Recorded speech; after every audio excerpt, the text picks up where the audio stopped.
This is Umar Ahmed for IFL TV, proudly sponsored by Everlast. First one of 2022 with Frank Warren. How was your Christmas and New Year, Frank?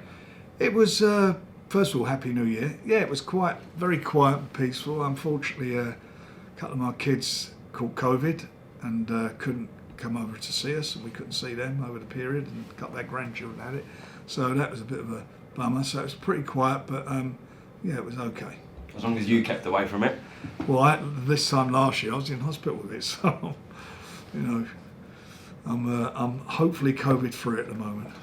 Okay. Well, listen, Frank. Last time we spoke was just before the close of 2021, where the situation with Tyson Fury was that he wasn't going to defend his WBC title, and you said he was going to look to box either in America or England.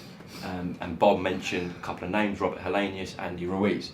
Since then, Chris McKenna released a report saying that the WBC have determined that it's going to be an 80-20 split for Fury and White, and purse bids are due January 11th. So, has that actually changed? What is the situation with Tyson at the moment? Well, the WBC, obviously Tyson's their champion. That's what they put out, and they determined what the split is, which I always felt was going to be the case, 80-20, and that's their position at the moment. Tyson wants to fight by the end of March. We're all as a team looking at other situations as well. But whatever happens, he will fight on the 26th of March. That's what the objective is. 26th, either in the States or here. I'm not going to say where it is. I mean, we do have a date here, but it could be somewhere else. But the fact of the matter is, that's when he wants to fight. And that's where we're at. Okay. Now, your understanding of that situation where he wasn't going to defend his WBC was because DILLIAN White and his team were dealing with the arbitration? Correct. So, how has Chris put that report out? Because you said the arbitrator had to determine the split. So, have they? I don't know why. I don't know how he's put it out. I mean, it's not. I read it in about 3 or 4 newspapers. I'll see it in the Sun. I think I'll see it in in the Mail and a few other papers. I mean, it is what it is. But that's the fact is that's what the splits are. That's what they've ordered. Okay. And yourself and Bob were always adamant that it was going to be a split where it was 80-20. I've always said that from day one. Look, he's person. What happens every time a boxer fights for a title? They lodge their contracts with a relevant governing body. The contracts that he's lodged for his past few fights have been, I think the last one was 300 grand, and one prior to that was approximately 500 grand. Now Tyson's last fight was 20 million. So it'd be nothing other than an 80-20 split. And really, if you look at the monies that they earned on their last fights, it shouldn't even be 80-20, but it is what it is. Okay. So aside from DILLIAN White, you're saying March 26th, and Bob did mention some names, so I will ask you about that. Yeah. He said Robert Helenius over in, Andy Ruiz in Vegas. Is that the kind of the ballpark we're looking at, Frank? No, the objective is for Tyson to be out on that date and to be, fighting. From our perspective, is to be defending his title, either against DILLIAN White or something else if it's there. But he wants to fight at the end of March, so that's where we're at. Okay. And have there been? Obviously, we know the purse date is January 11th. Have there been conversations with Team White about reaching a deal? Not at the moment. Okay, so we expect that to go to purse bids. We will see. And how do you think, with an 80-20 split in favour to you guys, how do you think that purse bid plays out?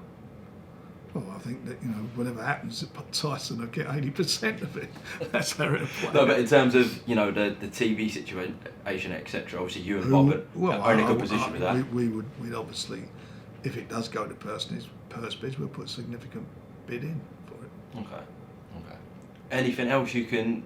Well, Bob and I are very close on this. We're working very hard with Tyson and what we're doing, and I don't think there'll be so much in future. US promoter and UK, rest of the world or UK promoter. It'll be us working together, moving forward as one. And can you obviously, if it is DILLIAN White in March, that is a stadium fight. I mean, are we ruling out anywhere but Cardiff for that? Well, there aren't any other stadiums, you could put it in because of the time of the year and the weather factor. So that's where we are. But that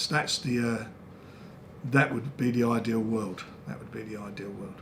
Just out of curiosity, how many buys do you think that does in the UK? I think it'd do 7 figures.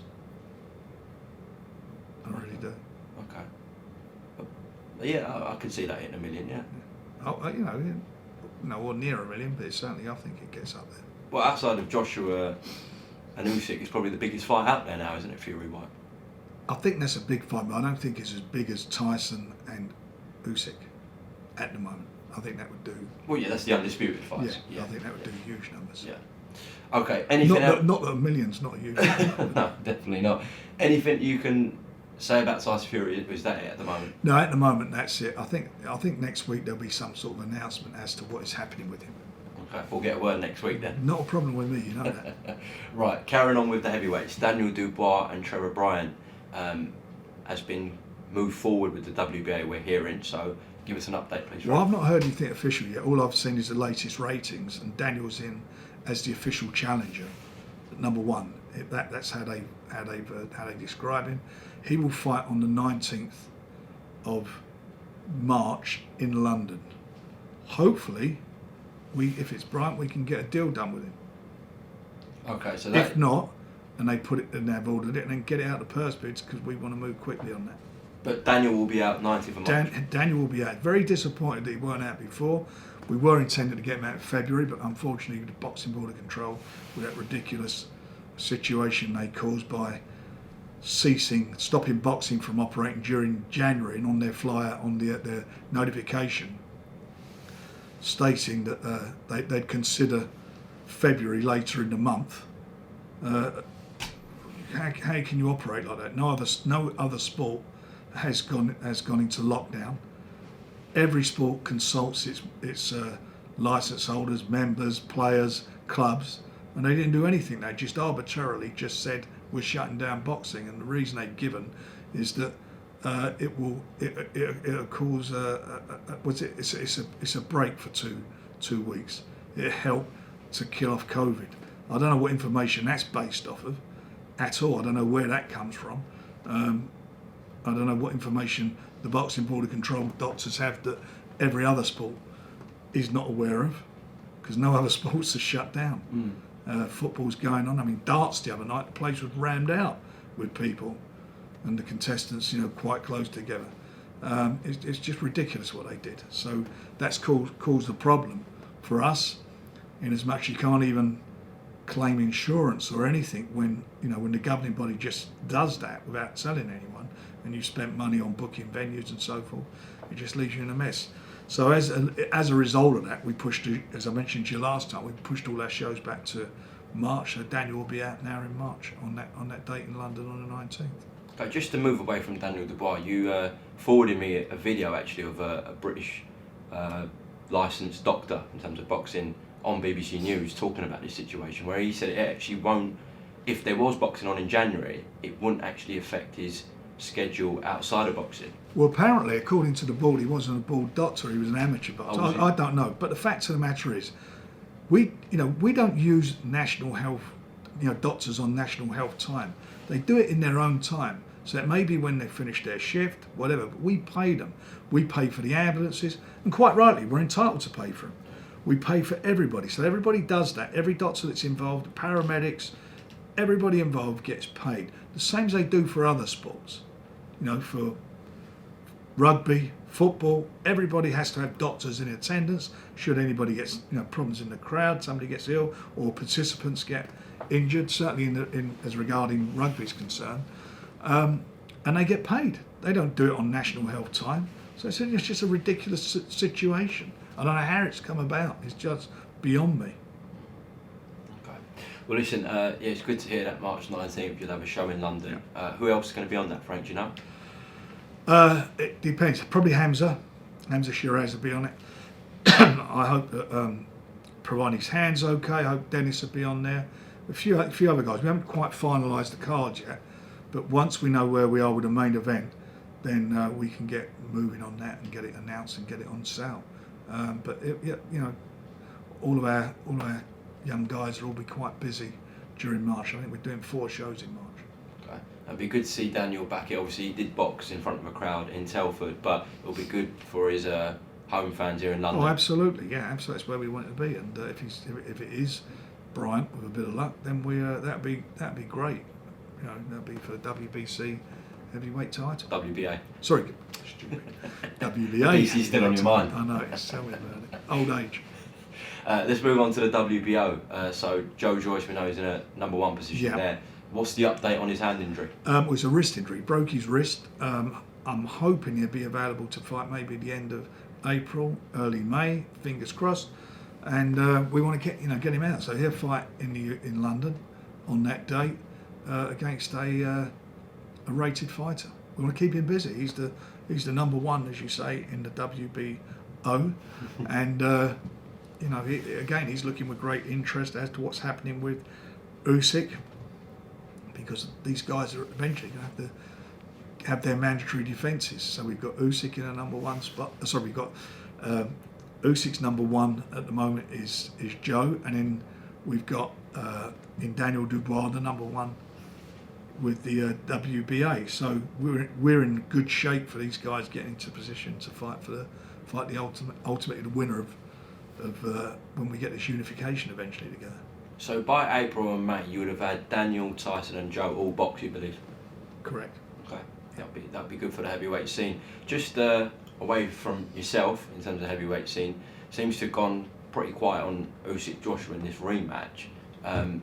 Especially with the TV network situation. What do you think Anthony's going to do? Obviously, you're looking at this just from the outside, but in terms of renewing with Sky or doing a one-fight deal with someone, what do you think Anthony's going to do? I've got no idea. I mean, DAZN don't have any pay-per-view at the moment. I think they've applied for a pay-per-view platform, so I understand they've applied it with Ofcom for pay-per-view, so maybe they'll offer that to him. I have no idea. The only one who can tell you what's happening is probably Matchroom on that. They're the ones who, obviously have got that fight, so it'd be up to them to tell you what's going on. But you'd hope it gets on sooner rather than later, and then we can try and get a unification done. Absolutely. Okay, away from the heavyweight, Zach Parker. Has there been any developments on him? We know again in the WBO number 1 position. What's the latest? Well, he is ranked number 1, and I think they're waiting for Andrade to confirm whether he wants to fight for the interim title against Zach Parker or not. And if he does, then it's something obviously we're really interested in doing. Yeah, so Paco last night, Paco Belserra of the WBO, put out the WBO cannot wait any longer on whether Andrade faces number 1 super middleweight Zach Parker for the interim title.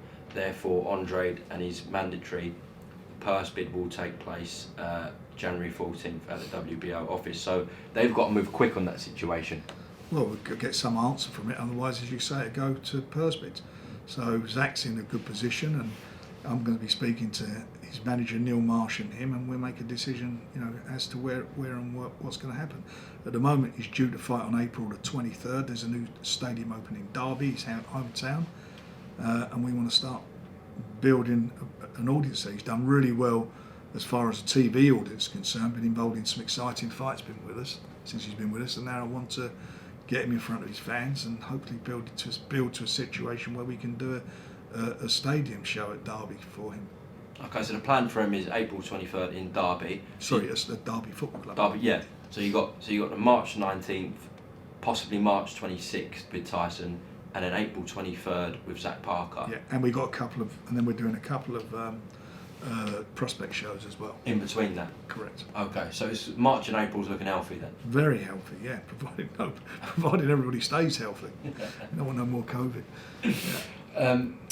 And also the situation with Anthony Yard, what's his projected date? Well, Anthony is in the is number 1 in the WBO. The winner of Joe Smith and Callum Johnson would have to defend against him, but unfortunately Callum has gone down with COVID, so he's had to withdraw from the fight. We're all gutted about that. I mean, he's gutted more than we are. So we're trying to see if we can. They're going to announce a new opponent for Joe Smith, but we're in the meantime we will. We're trying to see if we can reschedule that fight if they want to do it. If they don't, then Joe will have to fight Anthony Yard, and hopefully, and I believe he can do it. Anthony Yard beats him, then What a great fight that would be, Anthony Yarde and Callum Johnson. Be a cracker. Is there any reason why that wouldn't get rescheduled, Joe and Callum? Well, that's going to be up to them, because it was a voluntary defence. That's what the position is with that, so we'll see what happens. But in the meantime, Anthony will definitely fight in March also. Okay. Yeah. And that potentially could be against Callum Johnson, yeah? No, not Is that what against you're Callum saying? Johnson. No. What I said is that if Joe Smith has his fight and comes for his fight, if we can't reschedule the fight against Callum Johnson, then his mandatory is going to be against Anthony Yarde. Yeah. And if Anthony beats Joe Smith, then what a great fight it'd be between him. As a and defence, you Callum mean? Johnson. Okay, That's what I'm we with want. you. I was going to say, because the WBO obviously recently did install him as number 1. So, yeah, if Joe Smith can't get a unification, which he possibly could, then he will have to face a mandatory. Well, I think he'll have to face the mandatory anyway. I think that's how it would be. But we will see. But, obviously I want Callum, hopefully they can reschedule that fight. But in the meantime, Anthony's not going to sit around waiting. He's, the intention is for him to fight in March. Okay. Probably on the London show. Oh, so him and Daniel could be on the same show? Could be, yeah. So you're giving me Daniel, Anthony, Hamza and Dennis all on the same show potentially? Yeah. That'll be a big one. And a few more. All right, well, listen, I think that is the main updates from your main fighters from your stable. Is there anything else you can add, Frank? No, I'd just like to. I hope this year we can get the Jake Paul to agree to getting the Tommy Fury fight back on. We'd like to see that one. We want to see that happen. Any movement on that, really, or not? No, there's been nothing. I mean, we've been talking to his manager, but as it stands at the moment, obviously Christmas and New Year got in the way, so we'll see what happens in the next few weeks. But we'd love to do that. Jake said he wanted the fight, and certainly Tommy wants it. It was unfortunate that he got COVID and also sustained that bad rib injury. But we'd like to get that on, absolutely. Okay. Just before we go, actually, it's just popped into my head. Last time we spoke, you made a quite remarkable offer or gesture for Avanesian and Ben to take place. Obviously, you said that it can be on a Matchroom DAZN show and that you take care of Avanesian's purse. They won't have to worry about that cost. Have you heard anything on that front? Not a word. I thought they may come back, because I thought, rather than having to pay an opponent, they could give the extra money to Conor, and that would make it more attractive. But they haven't come back. But there's also Esso Eckerman there as well. If he wants to fight him, Conor Ben, we'd take that in a heartbeat too. Do you pay Echo's purse? No, I think Echo and him, if they want to make the fight, or we'd make, well, I have no problem doing some sort of blind purse bid between the two of us on that, or make us an offer. We got faith in these guys. We got a lot of faith in our fighters, and I don't know what their views are, but I don't expect my phone to be ringing anytime soon from them. That's for sure. What do you think about the route they're taking? They're looking at guys like Adrian Broner, Victor Ortiz. Well, they are, but if they're willing to fight Ortiz, then why won't they?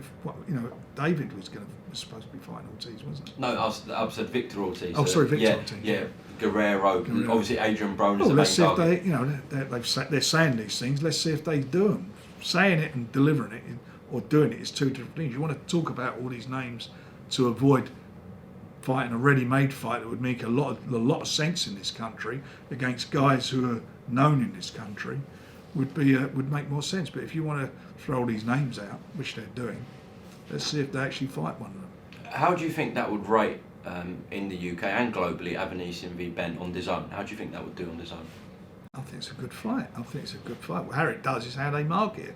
I don't know how many subscribers they've got. Who knows what? One thing's for sure. If I was a boxing fan, it's a fight I'd like to see. But I don't know how many subscribers they got. We never hear, do we? I mean, normally they're shouting from the rooftops, the Matchroom, how many, how well they do and so forth. But I've not heard. I don't know what they've got in subscriptions. Okay, well, listen, Frank Warren, thank you very much for talking to IFL TV. Just anything you want to add to the fans before we close off? Just wish everybody a happy New Year and a prosperous New Year, and more importantly, a healthy New Year. Hopefully. So, we look forward to March for your shows. So do I. I want to get back in there and get in the swing and see some fights, some live shows. Let's hope this year's going to change. Let's hope this Omicron thing's going to peter out and we have better times for everyone. Thank you very much.